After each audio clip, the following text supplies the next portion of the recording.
हटो मेरे आगे से। गुस्सा क्यों होते हो भाई? भलाई का जमाना गया, मुझे क्या, रहो बे औलाद।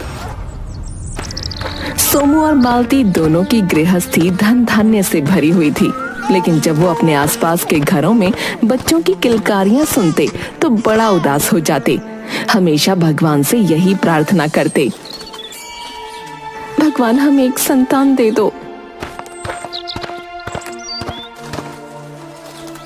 एक दिन देवी माँ ने उनकी प्रार्थना सुनी और दर्शन दिया। मैं तुम दोनों की प्रार्थना और भक्ति भाव से बहुत प्रसन्न हूँ।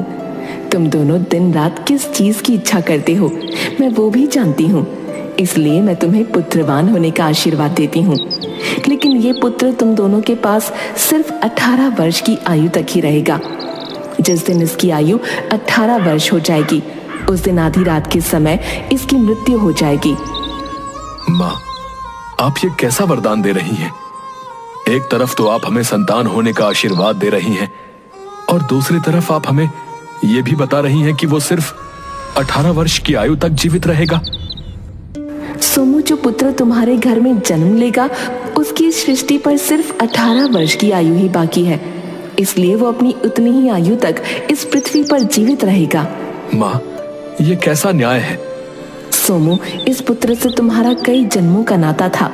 उसने अपने सारे ऋण चुका दिए, लेकिन एक छोटा सा ऋण बाकी रह गया, जिसकी वजह से वो तुम्हारे घर में 18 वर्ष के लिए फिर से आएगा और अपने बचे हुए उस ऋण को खत्म करेगा।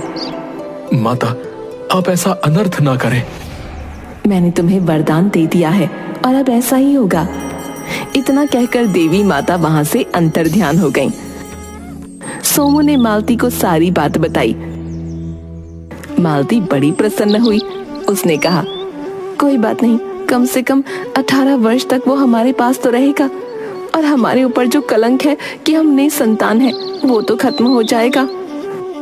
परंतु 18 वर्ष के बाद वो हमें छोड़कर चला जाएगा। दिल छोटा क्यों कर रहे हैं? ऊपर वाले ने हमारे लिए जो सोचा है वो अच्छा ही होगा। कुछ समय बाद मालती गर्भवती हुई। उसने एक बहुत ही सुंदर से पुत्र को जन्म दिया। दोनों ने उसका नाम गणेश रखा। इकलौता और प्रिय पुत्र होने के कारण उसका पालन पोषण बहुत अच्छे ढंग से किया गया। समय के साथ वो बड़ा होने लगा और जल्द ही एक सुंदर युवक बन गया। कुछ दिनों से मैं देख रही हूँ आप उदास रहने लगे हैं। क्या बात है? सब ठीक तो है? तुम क्या पूछ रही हो? क्या तुम देवी माँ का दिया हुआ वरदान भूल गई? मैं कुछ भी नहीं भूली हूँ, मुझे सब याद है। अब हमारा पुत्र 17 वर्ष का हो चुका है और उसकी आयु का सिर्फ 1 वर्ष बचा है। इसलिए मैंने निर्णय लिया है कि हम गणेश का विवाह जल्द कर देंगे। तुम पागल हो गई हो?